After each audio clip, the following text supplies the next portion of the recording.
Hi, my name is Felicia Armbruster, and today we will be covering parts of the cultural dimensions of India.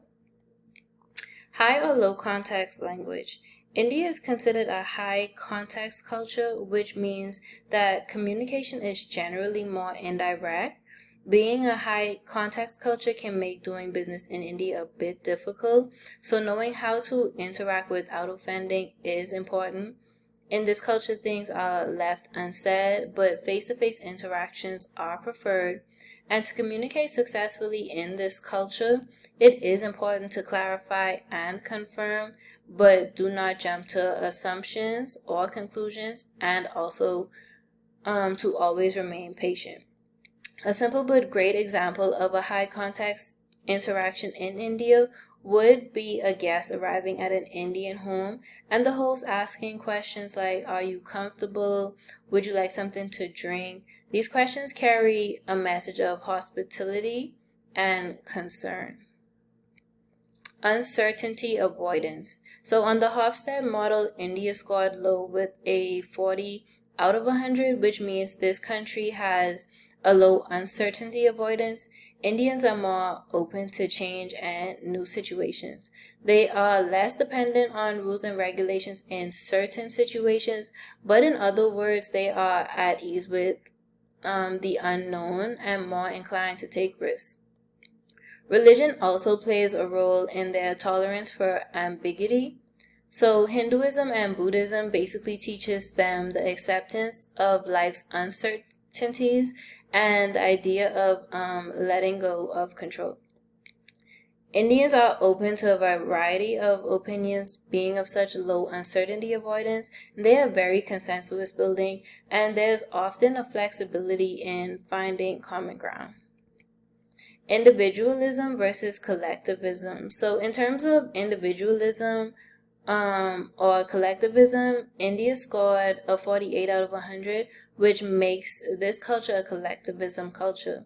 Indians develop a strong sense of loyalty to their groups. So whether being family, neighbors, or community members, they maintain their honor, even if it means not adapting new behaviors. Indians rely on their family for everything from marriages to naming their children. So decisions are often made as a collective while still respecting elders and family traditions. Which brings me to hierarchy. Their respect for hierarchy aligns with their collectivist values, and in India culture, they respect hierarchy in social and family settings. So, for example, when working in groups or in regards to business, there's often an elder or higher authority given leadership roles. In India, maintaining harmony and avoiding conflict is also crucial, which touches a bit to their low uncertainty avoidance because keeping the peace and avoiding problems is essential. Their political setup. India's political system is based on the principles of democracy, secularism, and socialism. They carry significant influence from the British parliamentary model, and their political issues range from inequality, poverty, corruption, environmental issues, border insecurity, and much more. But the main political issues are terrorism, Naxalism, and religious violence. Terrorism is a complex issue in India that has been ongoing since their independence.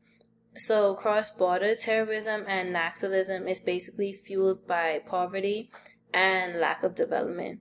These groups' main intentions are to overthrow government and establish a socialist communist state. In 2022, India was ranked 13th on the Global Terrorism Index. Although terrorism is a concern in India, it does not create widespread obstacles in doing business across the country, but it does affect some regions like parts of the northern states and the Red Corridor in central India. Business, tourism, hospitality, and infrastructure development are often impacted in these areas as well. But in conclusion, while terrorism can create challenges, it does not generally pose a barrier to doing business in India. And that is all that I have. Thank you for listening.